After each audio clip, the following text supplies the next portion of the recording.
What's up, everybody? Andrew Mahone here with Darium's Competitive Pokemon. Going to be playing a game on PTCGO. This one, I'm using Ninetales Decidueye with the Tapu Koko. Let's see how it goes. I think this deck is super sweet, pretty strong, headed into the World Championships here in the next couple weeks. Obviously, this is more or less Decidueye's last stand since it's losing Forest and Standard Rotation, and Forest is getting banned from Expanded as well.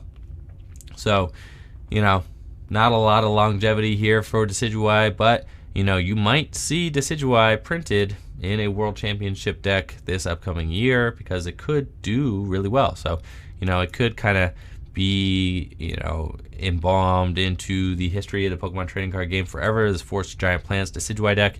So we're going to take a look at it here in the next couple weeks and see if it is worth shipping for the World Championships. I think that it's poised pretty well. I think it fares well against Greninja. I think it fares pretty well against Gardevoir as well, which are two of the most hyped decks from what I can tell heading into the World Championships. So you can see we are playing against a Gardevoir deck, so maybe I get to show you all that I think that Decidueye does have a very good Gardevoir matchup. Now, if they are able to get multiple Gardevoir into play, then things can get a little hairy if they can actually evolve up into Gardevoir before you could take out their Ralts. But we do play that Espeon EX in here with that devolving attack so that you can remove the highest evolution from your opponent's Pokemon, put it back into their hand. So that's pretty good. See, my opponent is going to end us here, it looks like, on the first turn of the game. Also just attaching that double colorless to the active Ralts. I don't really like that. If I were my opponent, I personally would have put it on my benched Ralts just so that I can't come screeching in with a turn one. Okay, they got a Pseudo Wudo too. I like that. So that I can't come screeching in with a turn one Lele and just, knock it out. Let's see. I don't like that I have to Ultra Ball away both my Guzma here, but you can't always get what you want, so I would like to draw cards, so I'm going to do that. I think I might grab Tapu Lele for Sycamore here just so that I can knock out that Ralts on the first turn just because I want to. Because I want to punish my opponent for being a little irresponsible there with that. If I don't end up hitting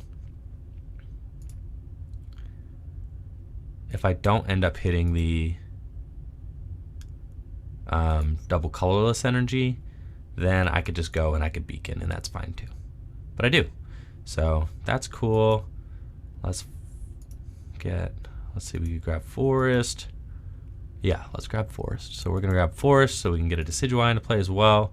It's a really good first turn. Let's see, we're going to play... Oh, we already have Forest. Okay. Didn't see that, guys. Didn't see that we already had the Forest. So no harm, no foul. It's fine. Maybe I should just pay a little more attention. But we are going to go ahead and punish my opponent for putting that DC there. So let's get to it. Going to slap that there. Feather Arrow one time to the bench Ralts. And you can see already that things are looking a little sketchy for my opponent, right? Took out a Ralts on the first turn of the game. They should not have put that DC there, allowing me to do that. However, I still would have had a knockout anyways because, I could have done 40 here and then 20 with my Feather Arrow, but I got to put that Feather Arrow here instead. So now things are getting very sketchy for my opponent. If my opponent does decide to rare candy here, they can rare candy, but then I can just devolve it, and since they don't have a Curlia underneath their Ralts, it means that I only have to get 60 damage onto this thing before I devolve it, and then they have to find either another rare candy or the Ralt's probably going to get knocked out. It's just a really rough matchup for Gardevoir here, and there's not a whole lot they could do. I don't even need Vileplume. This is the version of the deck that does not play Vileplume. Between your Ninetales and your Tapu Koko and your Decidueyes, this deck is just built to be very fast and aggressive, to use its items the entire game, and to just try and punish the opponent, by just knocking out every little thing that they put down and being able to snipe with precision where you want to put damage on your opponent's side of the board at all times. So you can see here my opponent has got nothing going on. I'm kind of feeling bad. They don't have a whole lot of options for themselves. I am going to be able to, let's see, I could just knock this thing out with my active Tapu Lele. I don't want to just throw more energy onto it, so I'm going to put the grass here, and I'm going to put the Float Stone on my, let's put it on my Vulpix. I don't know, I like having Floatstone on, we'll put it there. I really like having Floatstone on Ninetales GX, so that's why I was considering that, but it's fine, we don't need it. You can see I did get the Tapu Koko. I also got another Decidueye out, so that's cool. Now I can snipe 20 to the bench, knock out the active. I mean, this is looking pretty good, and you can see how hard it is. Let's see, I could do 20 here, knock that out, make them promote something else, but I don't think that I need to do that. I think I could just put 20 on 2. Let's see. I'll put the Tapu Koko down too, just so that we have the option in case I get like field blowered, right? And in case they get a crazy Gardevoir up next turn and knock out my Tapu Lele, then I have a non-EX to put up. All right, so I could put down the Rowlet. No, I can't because they're playing this Sudowoodo. Never mind. So I want to keep the Trainer's Mail for next turn in case I need to draw a supporter or something like that. And by not playing it, I actually give myself like, I get to see more cards. So something that you'll do a lot is just like not play the Trainer's Mail preemptively, because you get to see, first of all, your top deck, and then you get to see 4 new cards, right? Whereas if I play the Trainer's Mail now, I only get to see 4 new cards, 4 cards, and then like, you know, my top deck could be one of those 4 cards that I saw. So I don't get to see 5 unique cards. Quick little explanation there.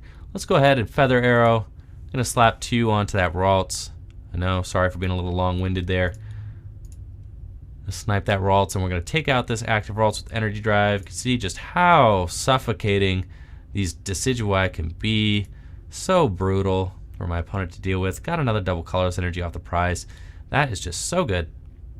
We're going to be looking for that Espeon soon. We're going to want to try and get that thing out, because we got to assume that my opponent's probably going to hit a rare candy here eventually. Oh, they're playing Trainer's Mail on their list too. But they're probably going to hit, oh, and the Gallade. I don't really love the Gallade in there.